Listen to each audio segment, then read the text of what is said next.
Mikroplastik itu ada antara 3 sampai 40 partikel per meter persegi per hari yang jatuh dari udara ke darat sebenarnya. Mikroplastik itu akan dibersihkan dalam tanda petik oleh air hujan. Nah, pada saat itulah air hujan itu terkontaminasi oleh plastik. Bismillahirrahmanirrahim. Assalamualaikum warahmatullahi wabarakatuh. Pertama-tama saya ucapkan terima kasih kepada Pak Kadis dari Dinkes dan kemudian dari BPBD dan juga dari BMKB dan juga teman-teman dari media.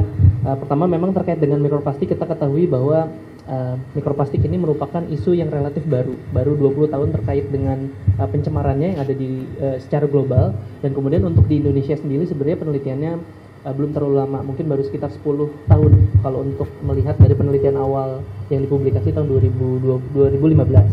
Nah, terkait dengan hal tersebut memang kami melihat bahwa mikroplastik ini awalnya kami melakukan kajian penelitian yang ada di air tawar, air pesisir, kemudian air laut, termasuk tanah dan biotanya. Tetapi pada saat tahun 2000, pada saat pandemi, saya agak sedikit lupa, itu kami melakukan kajian sebenarnya mau melihat bagaimana interaksi antara darat dengan laut terkait dengan mikroplastik. Dan kami melakukan sampling dengan menggunakan ombrometer, yaitu adalah rain gauge atau alat perangkap hujan, yang kami harapkan bisa melihat berapa banyak sebenarnya deposisi mikroplastik itu yang turun gitu. Jadi ini publikasinya dipublikasikan tahun 2022 sebenarnya, dan kemudian setelah itu kita melihat bahwa setelah pengambilan sampel per bulan selama 12 bulan, kami mendapatkan data bahwa mikroplastik itu ditemukan di Jakarta. Karena memang titik samplingnya di sana.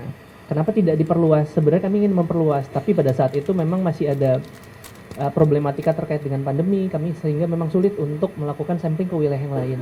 Kemudian setelah publikasi ini dipublikasikan, kami memang mendapatkan data bahwa mikroplastik itu ada antara 3 sampai 40 partikel per meter persegi per hari yang jatuh dari udara ke darat sebenarnya.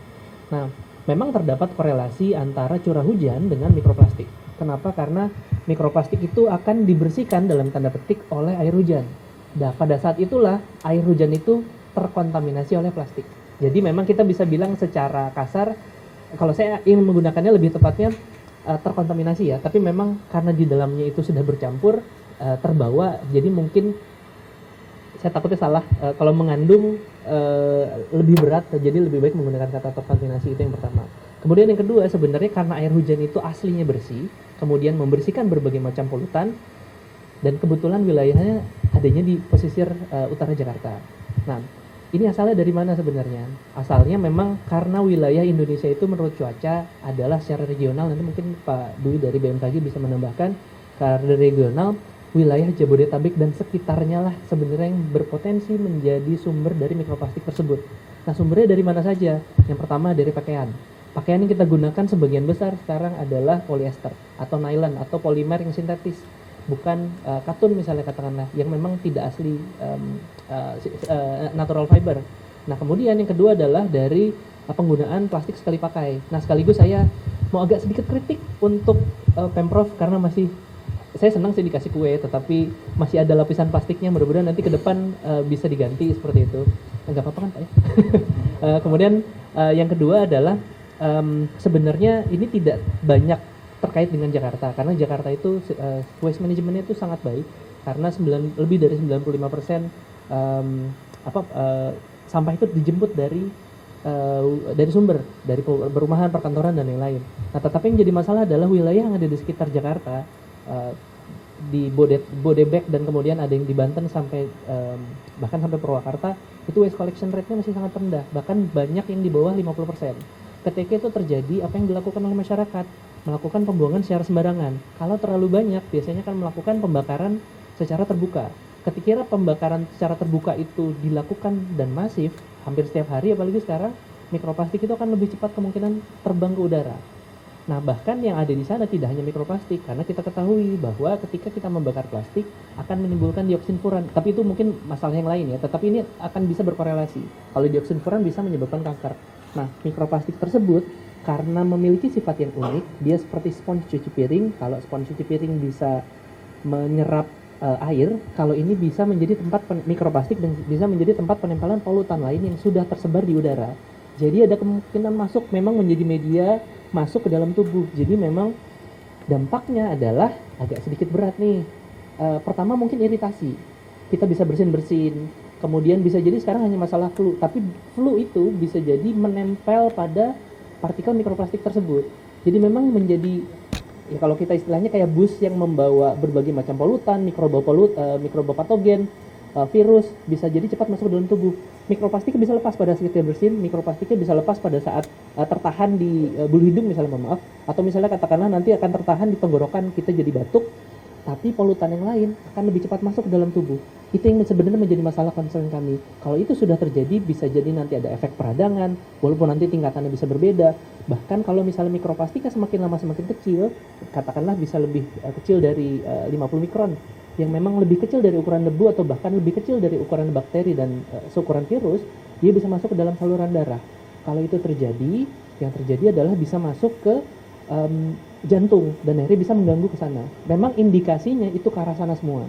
Tetapi yang terjadi sekarang adalah kami masih belum tahu. Kami di riset di akademisi itu masih kurang, termasuk beberapa tahun terakhir itu kan kami sebenarnya berkoordinasi dengan Pemprov DKI, dengan KLH, karena setiap kami melakukan publikasi sebelum dibawa ke Humas di BRIN misalnya, kami selalu menginformasikan duluan ke stakeholder.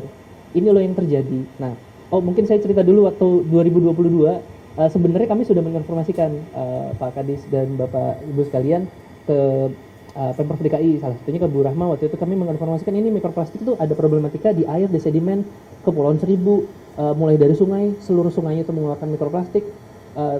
Pada saat itu juga memang karena ini sempilan adanya di udara, kami memang hanya bilang mikroplastik itu ada di semua matriks ekosistem. Nah, ini memang perlu ditindaklanjuti. Nah, pada saat itu karena berdiskusi dengan teman-teman dari DLH, kita akhirnya memutuskan air dulu, karena kalau air kan memang menjadi yang utama. Kita memang sebenarnya agak lupa. Nah, ternyata sekarang pada saat cuaca ini sedang tidak enak, jadi akhirnya mungkin muncul kembali, apakah memang bisa jadi kembali kayak yang tadi, apakah mikroplastik menjadi salah satu faktor pembawa polutan, mikroba dan yang lain untuk masuk ke dalam tubuh. Nah, mungkin sebenarnya itu yang menjadi salah satu concern kami. Nah, kemudian sebenarnya ini tidak hanya terjadi di Jakarta. Kami melakukan penelitian lanjutan di 18 kota besar dan pesisir yang ada di Indonesia. Tetapi kami baru kembali mengambil sampel terakhir itu di bulan Juni-Juli 2025. Memang hasilnya ini kami masih belum mengkonfirmasi secara tepat angkanya itu berapa banyak, karena kami harus mengolah datanya dulu dan lain-lain. Tetapi memang kabar buruknya adalah seluruh sampel kami yang ada di udara itu mengandung mikroplastik, mau itu besar ataupun itu kecil. Nah, range-nya untuk yang ada di Jakarta masih di dalam range-nya kurang lebih sama, antara 3-40. Dengan rata-rata kurang lebih belasan juga. Gitu. Tapi ini menjadi alarm buat kita bahwa kondisi yang kita hirup sekarang, udara yang kita hirup sekarang itu sudah mengandung polutan tambahan, yaitu berupa mikroplastik.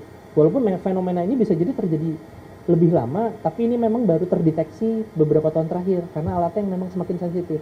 Gitu, karena yang ada di udara cenderung relatif lebih kecil mikroplastiknya ukurannya dibandingkan yang ada di air, sedimen dengan biota misalnya, katakanlah seperti itu. Nah, mungkin sementara itu dulu, saya takut terlalu lama jadi ini. Terima kasih.